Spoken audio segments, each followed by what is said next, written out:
మొహన coffee పోసే దిక్కు కూడా లేదు. కోడలుండి ఏం లాభం? ఈ ఇంట్లో పని చెయ్యలేక చచ్చిపోతున్నాను. నా కోసం ఆలోచించే వాళ్ళు ఎవ్వరూ లేరు. ఏమో మీ గోలైనా కడుపులో ఎలకలు పరిగెడుతున్నాయి, ఏదైనా పెట్టేది ఉందా? ఈయన ఒకడు మేకలాగా అరుస్తూ ఉంటాడు. ఇంకో కొత్తిమీర ఉంది, తిను. రోజు మీరు పెట్టేది ఆ గడ్డేగా, తగలెట్టండి. వస్తున్నాను రా, పొద్దు పొద్దున్న వీళ్ళు గోలు వెళ్ళలేకపోతున్నాను. నువ్వు ఫోన్ పెట్టే, 5 నిమిషాలు వచ్చేస్తా.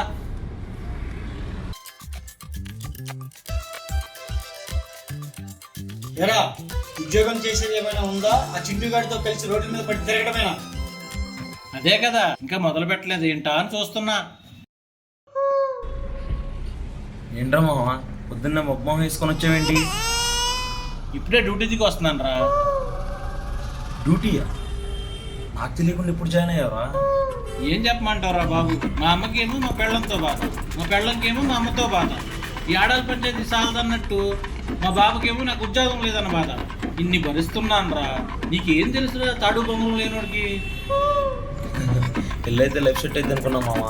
అమ్మో, ఈ పరిస్థితి చూసిన తర్వాత కూడా పెళ్లి చేసుకోకుండా ఇలా తాడు బొంగరం లేకుండా ఉండిపోవడమే కరెక్ట్ అనిపిస్తుంది మామ. అమ్మో, నాకు ఈ పెళ్ళొద్దు బాబోయ్. నేను అలాగే అనుకోనే నా గొయ్యి నేను తవ్వుకున్నా.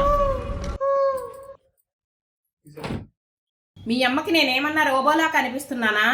ఆమె చెప్పే పనులన్నీ చేయాలంటే నాకు 100 చేతులున్నా సరిపో. కనీసం ఆక్టోబస్లో పుట్టినా బాగుండేది. నువ్వేమో రీల్స్ చూస్తూ కూర్చో, నేనేమో మీ అమ్మ పెట్టే టార్చర్ భరిస్తూ కూర్చుంటా. మీ అందరి టార్చర్ భరించడం కన్నా ఈ రీల్స్ లో అమ్మాయిలే బాగుంటారు. అమ్మాయిని చూసింది చాలే కానీ ఈ రోజు నన్ను సరదాగా బయటికి తీసుకెళ్ళండి. అమ్మో బయటకా? మా అమ్మని అడగాలి కదా. ఏంటి మీ అమ్మని అడిగేది? మీ అమ్మ ఒక సీఎం, నువ్వు ఒక పెద్ద హోమ్ మినిస్టర్. ఒక్కరోజు బయటికి వెళ్తే కొంపలు మునిగిపోలే పదా.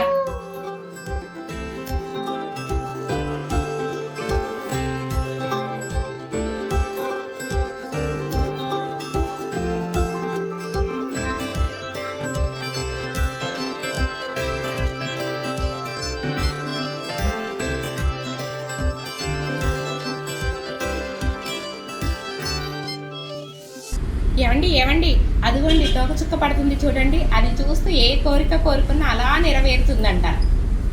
ఎవరు చెప్పారు నీకు? ఇలాంటి మూఢనమ్మకాలు అస్సలు నమ్మను నేను. ఈ ఒక్కసారికి నా కోసం నమ్మండి. సర్లే, నువ్వు చెప్పావు కదా. దేవుడా, నాకున్న కష్టాలన్నీ పోయేలా చూడు స్వామి.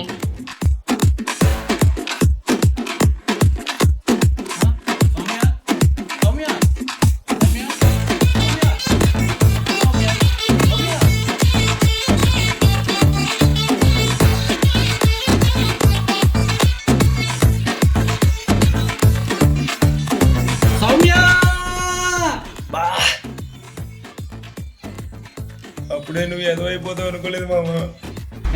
సౌమ్య కనబడతలేదురా. ఆకాశంలో తోకచుక్క కనబడితే నా కష్టాలన్నీ తీరిపోవాలని కోరుకున్నా. అప్పటి నుంచి కనబడతలేదురా. తోక చుక్క కోరిక. ఒకవేళ వదిన కూడా ఇదే కోరుకొని ఉంటే, ఆంటీ ఒకసారి మీ ఇంటికి ఫోన్ చేసి అందరూ బాగున్నారో లేదో కనుక్కో.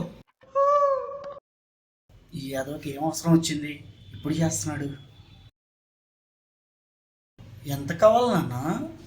ఆపు నాన్న, అమ్మ ఏం చేస్తున్నావు చూడు ఒకసారి. అమ్మ ఇల్లు తుడుస్తున్నట్టుందిరా, చూస్తా నాకు.